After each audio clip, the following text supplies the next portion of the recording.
Hello and welcome to another video here at Frontline Model Hobbies and another review time. Ooh.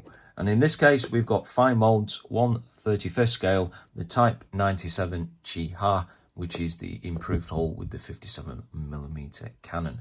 And as you can see, it's the Imperial Japanese Army main battle tank. This was the most widely produced medium tank of the Second World War for the Japanese Army.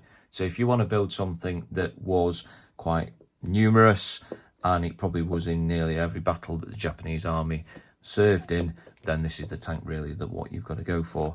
And that setting there, you can just see that you're going to do that diorama setting anyway. Now if you like history, stand by, because I'm just going to give you a bit of blurb first before we look into the kit. So there were 1,162 produced. It was first designed in 1936. Production ran from 38 to 1943. And at the back here, the engines at the back, was a Mitsubishi air-cooled diesel engine with less brake horsepower than my car, weirdly, with 170 brake horsepower. Up at the front was a short-barreled 57mm, it says on the box. But the shortcomings of this was that it was low velocity. And in a battle between the Russians in 1939, the Soviets with the BT-5s and 7s outranged it, so it wasn't doing too good. Anyway, on to the name. So the Chi part comes from the Shu Sensha, which I've butchered that name as well, I do apologise, which means medium tank. Now the Ha or Ni versions in the Japanese Army nomenclature, which is really choosing names from things, refers to the model number. So this, in this case, it would be 3, and in the Ni version it would be 4 respectively. And that's really from the old Japanese alphabet. Now the type was numbered 97, which was an abbreviation of the Imperial year 2597, which really corresponded to the year 1937 in the standard Gregorian calendar. So really, the Type 97 Chi-Ha would translate to 1937's medium tank Model 3. Okay, so with that, let's have a look inside the box.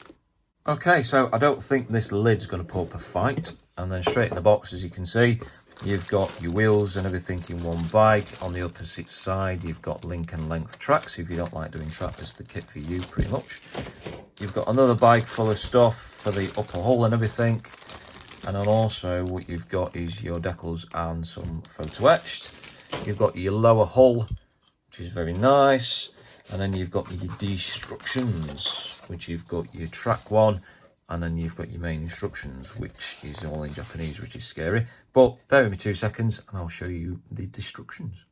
So onto the instructions, and as you can see, the front main page and then the page over that is all in Japanese. And I can't read Japanese, so we'll gloss over that. Then we've got a bit of health and safety, blah, blah, blah, blah, blah, caution and everything. Then you can pause this at any time as you wish. So you've got all your parts tree. So yeah. Over the page, you're going straight into the build. So you put in all the wheels together, the upper hull, all your suspension pieces and everything. Putting everything on the other side.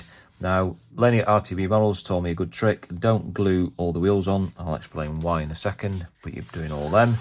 And then it's telling you to paint the tracks. Now there's a separate sheet over there, which I'll come back to in a minute, but don't glue the wheels on, glue the tracks to the wheels, and then you can pull everything off and paint it as a wanna. Now moving on, you're doing the upper hull, gluing all that together and making all that. Don't forget to take all these things off as well. It's telling you what to cut. Now you're gluing that to the lower hull, you're putting the rear air vent in, and then you put in a load of bits and bobs on the front. Then you're doing the muffler, which is the exhaust system on that. So you're doing the left and right side. You're gluing them down, putting the shields on, and then you're starting up with the upper turret. So you're doing that. You're doing the gun on the next step, which is step 16, 17 and 18, and pretty much 19, which is the commander's cupola. You're putting all that together. And then you're putting the turret all together, and then you're putting that onto the lower hull. So yeah, quite straightforward. Straight over the page, you've got colour callouts there. Now it's in Mr. Colour special sets, so it's TC, so you'll have to do some conversion. But again, you can pause that anytime you wish. I think you only get one scheme. Yeah, you only get one, but then you get so many decal schemes on the opposite side, which is very nice. Then moving over, as you can see, you've got your link and length track, so it shows you what to do. So like I said, don't glue the wheels on, glue it all onto the wheels, and then you can pull it off as well as the little idler wheels as well. Don't do that. And you've got, it's showing the sag as well, so hopefully it should be able to do that, and there's nothing on the opposite side. In terms of decaling then, if you don't like doing it, then obviously this is the kit for you, but the decals themselves are very smartly done. Look within register, not a problem whatsoever. You have got a bit of carrier film, as you can see there, between these bits, but not a problem. You can probably cut them out. Again, these white bands, I'd probably paint them on myself. But one thing to note is these two, 17 and 18, therefore the glass bottles, which you're going to see later, which I just twigged. But anyway, nice decals. So when it comes to the photo etched, you don't get a lot of it. You only get two parts here, as you can see, and it's for the exhaust covers, as it says there. And the mesh, as you can see, is very, very fine. And the photo etched itself in thickness is comparable to Edard photo etched, so it should bend and conform very well. So first up in the kit parts, we've got the lower half of the hull, which is both sides and the bottom half. Now you've got detail on the bottom, which you can see, so you've got all those rivets on there, on the side as well. You've got no detail inside, you've got ejector pin marks in there, so if you have the top hatch open, you're going to see in there. But it does look very nice, but the detail on the bottom is the tank. You're not going to see it unless it's rolled over. So when it comes to the sprues, I'm going to do these alphabetically. I think that's probably the best option. So first up, we've got sprue A, obviously. Now on this sprue, we've got everything like the springs, we've got a hatch there and this, that and the other. I can't really see any flash, any problems whatsoever. On the back, there's no ejector pin marks where you don't need them. It looks a very, very nicely moulded sprue all the way through. There's no issues. You have got some seam lines going around things, but those springs look especially nice. So yeah, nice sprue. Next offering, we've got sprue B, which again, we've got a duplicate one, which is for all the wheels for both sides. So again, we'll just have a look at one of them. And as you can see, the wheels and everything else looks very, very nice indeed. Now, I'm sure somebody will probably say those wheels look wrong, but I can't see a problem with the actual mould in itself. Again, there's no ejector pin marks where you're not going to see them. So obviously they will be put on there and you're not going to see on the centres of them. Very, very nice indeed. Again, no flash, and the sprue gates are small, relatively small anyway. But yeah, looks very nice indeed. So next offering, we've got sprue E, no C or D, which is weird. So again, this is the upper hull parts and everything. So very, very nice. And you've got some nice riveted detail there and a slight bit of welding seam going down either side, but not a lot. So these were all riveted together, so that's why there's a lot of rivets on these. Looks very, very nice indeed.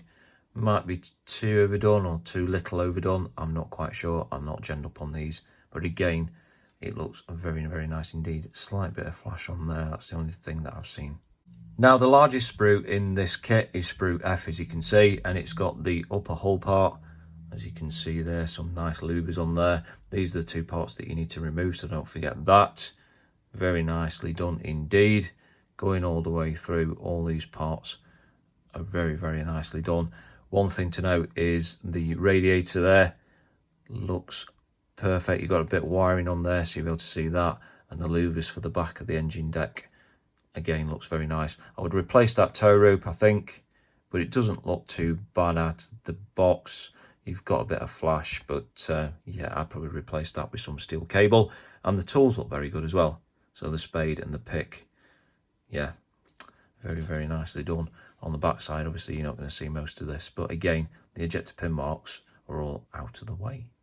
Next up, we've got sprue Q, for whatever reason. I don't know why. So we've got the turret and the associated parts, some of the parts of the upper hull as well. So the turret itself looks very sharp indeed, like the rest of the kit, as you can fully well imagine. On the inside, there's no ejector pin marks on the side, which is nice to have, because when you have the turret open, yeah, you're not going to see it. The rest of the parts, again, look very nice. The only thing is that this turret ring that goes round is very fragile, so be careful when you're cutting that out. But again, looks very nice indeed. No issues with that whatsoever. Now, as you can see, we move on to the link and length track, which is Sprue TR.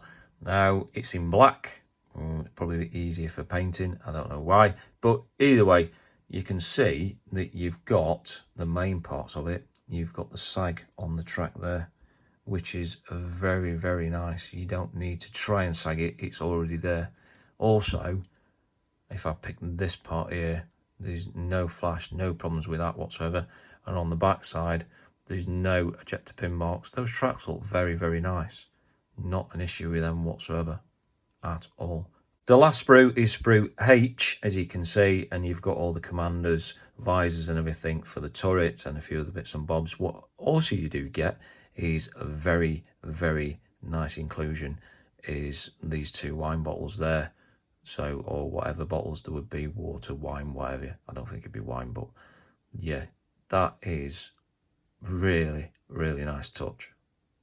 And there we have it. That is the review for FineMolds 1/35 scale. And if you cast your mind back to the beginning of the video, the 1937 medium tank Model 3. And some of you might be going, what? Yeah, the Type 97 Chi-Ha. Anyway, it is a subject, really, that I feel does not get the recognition that many other types get, and really, it would be overlooked.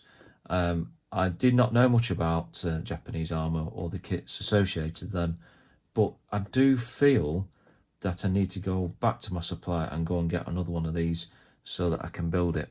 I can't fault this kit, really. Obviously, it's not a full interior. It does look a straightforward build. You do get link and length track, so it is quite a simple kit to go together. It's not really going to bust the bank, really, to be honest with you, with this one. And you can do a fantastic diorama setting with it, with some Japanese figures. So with that, I just want to say thank you so much for watching, and I will see you again on the next one. Cheerio.